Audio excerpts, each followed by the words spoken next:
Yang pertama, seperti yang saya sampaikan di sana juga bahwa Kementerian Kesehatan itu berduka sekali, dan kita juga menyampaikan duka cita ini kepada seluruh orang tua dari 4 dokter internship yang tahun ini wafat ya, Dr. Andito, Dr. Kartika, Dr. Edgar, dan Dr. Mita. Kita melihat bahwa banyak yang harus dibereskan ya dari pelaksanaan program internship yang lakukan di rumah sakit di seluruh Indonesia ini ya. Sama seperti saat kita membereskan karena ada mahasiswa PPDS yang wafat juga waktu itu di Semarang, yang sekarang juga sudah selesai masalah legalnya secara tuntas ya. Jadi ini adalah proses yang sudah berjalan lama ya. Program internship itu sudah 10 tahun berjalan. Kita juga melihat bahwa banyak perilaku atau proses-proses dan budaya-budaya yang harus kita perbaiki. Dan karena budaya ini sudah berjalan sejak agak lama, juga tidak mudah untuk merubah, tapi kita juga merasa yakin bahwa kedepannya hal ini tidak boleh terjadi lagi. Ya, tidak boleh ada dokter yang wafat karena adanya budaya kerja yang tidak baik yang dilakukan di rumah sakit, baik itu dalam program koas, dalam program internship maupun program PPDS.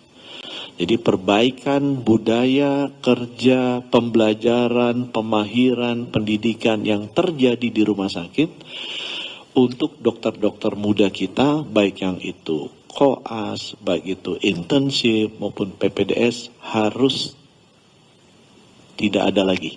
Ya, pembulian, pemerasan, pemaksaan itu harus tidak ada lagi. Dan Kementerian Kesehatan seperti yang sudah kita lakukan juga dulu di Semarang, kita sangat tegas dan berusaha untuk menghapuskan budaya-budaya yang lama yang buruk seperti ini ya. Untuk itu sama seperti yang kita lakukan di Semarang waktu ada yang mahasiswa PPDS meninggal, kita sudah membentuk tim investigasi yang lengkap ya, terdiri dari Inspektorat Jenderal, Dirjen SDM Kesehatan, juga Dirjen Layanan Kesehatan yang pegang seluruh rumah sakit. Kita ajak juga teman-teman dari ID lokal, kita ajak juga dari PAPDI, dan juga kita ajak Ikatan Alumni Universitas Sriwijaya, Fakultas Kedokteran, karena itu yang pertama kali menulis surat resmi ya. Tim ini tidak hanya memeriksa laporan secara normatif dari rumah sakit dan dinas kesehatan bersangkutan, tapi juga saya minta khusus untuk langsung bertemu dengan seluruh dokter internship yang berinteraksi dengan yang bersangkutan, supaya semua informasinya kita dapat secara lengkap, terbuka, objektif, dan transparan. Ya. Saya sendiri kemarin datang ke sana untuk memastikan bahwa informasi yang sampai ke saya, karena saya sudah diupdate kemarin, itu benar-benar objektif dan transparan. Jadi saya juga ketemu dengan seluruh seluruh dokter-dokter internship itu untuk dengar masukan mereka itu seperti apa. Tapi saya juga ingin adil, saya juga menemui dokternya yang menjadi dokter pembimbing, yang menjadi dokter di rumah sakitnya. Saya ketemu juga dengan manajemen di rumah sakitnya. Dan pagi ini saya juga bicara dengan orang tua dari almarhumah, sehingga masukannya kita terima bukan sekedar masukan dari media sosial, tapi benar-benar masukan yang objektif ya dan transparan. Dan itu yang saya minta nanti Pak Irjen untuk bisa menyajikan kronologis dan hasil investigasi kita ke masyarakat, agar masyarakat juga melihat bahwa pemerintah sangat serius, ya. Pemerintahan Pak Presiden Prabowo itu sangat serius untuk memperbaiki tata kelola pelaksanakan pendidikan pemahiran dari seluruh dokter-dokter di Indonesia, ya, baik itu nanti di koas maupun di internship maupun juga di PPDS. Ya. Dan saya boleh sampaikan summary-nya yang sudah kita putuskan di sana. Yang pertama itu adalah pengaturan jam kerja. Jam kerja ini kita perjelas bahwa maksimal adalah 40 jam per minggu dan tidak boleh dipadatkan, dirapel. Jadi maksudnya, Pak, 40 jam seminggu, kita juga melihat aturan kita perlu diperbaiki, kurang jelas. Karena 40 jam seminggu boleh dong Pak, kalau gitu Senin Selasa kita kerja 20 jam, kemudian berikutnya libur. Itu kan 20 jam itu kan bikin sakit kan, dan memiliki potensi tidak baik. Jadi itu nanti kita larang. Itu 40 jam per minggu, dan harus 8 jam per hari untuk 5 hari kerja, atau kalau 6 jam, 6 jam dibagi 40 dibagi 6 hari gitu ya. 40 dibagi 6 hari itu sekitar 6 jam berapa gitu, hampir 7 jam gitu ya, 7 jam untuk 6 hari kerja. Tapi yang penting adalah tidak boleh lebih dari 40 jam, dan itu harus dibagi jelas tuh.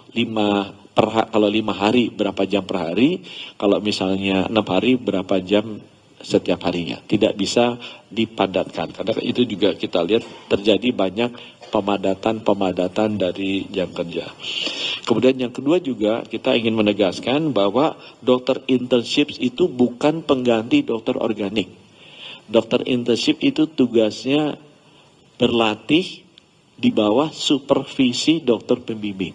Jadi mereka tidak boleh menggantikan dokternya. Karena itu yang terjadi sekarang, kalau ada dokter internship masuk, dokter yang ada di sana bisa tidak usah hadir, kemudian dokter internship yang kerja. Itu tidak boleh. Karena dokter internship itu prinsipnya harus didampingi.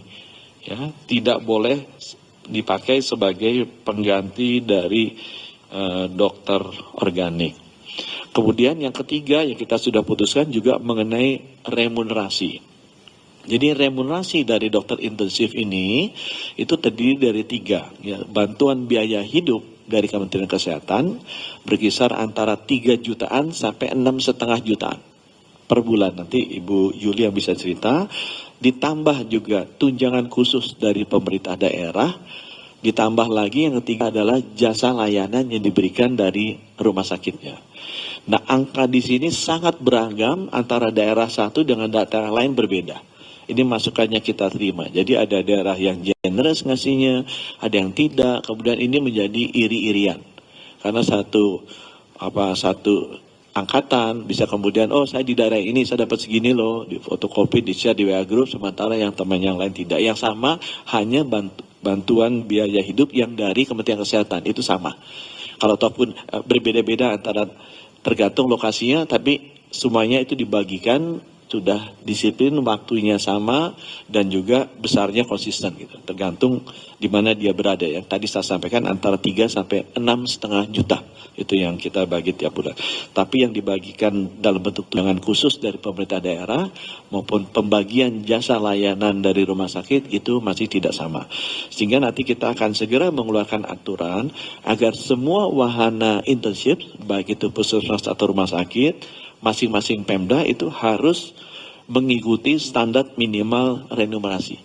Ya, jadi baik tunjangan khususnya maupun jasa layanannya itu ada batas minimalnya. Yang kita rasa make sense untuk bisa dibayarkan oleh masing-masing pemerintah daerah, karena mereka juga mendapatkan benefit. Ini adalah tenaga-tenaga kesehatan yang dimagangkan di rumah sakit mereka. Hal keempat yang juga sudah kita putuskan adalah hak cuti dan izin. Ya, kita tegaskan bahwa setiap peserta internship yang tadinya boleh izin 4 hari, kita tegaskan dia boleh cuti 10 hari. Cuti itu artinya cuti biasa gitu. Jadi mereka bisa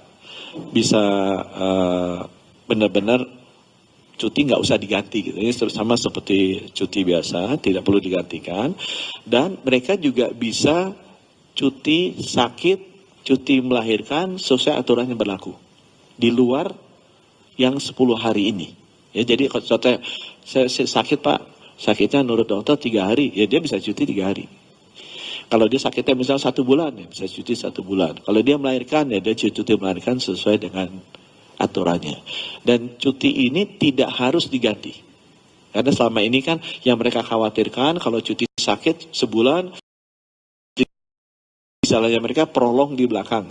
Itu nanti tidak usah. Jadi cuti yang tadi, yang 10 hari maupun cuti lainnya, cuti khusus karena sakit, karena melahirkan, itu tidak perlu diganti. Tapi mereka tetap harus memenuhi syarat minimal kompetensi atau jumlah kasus untuk lulus.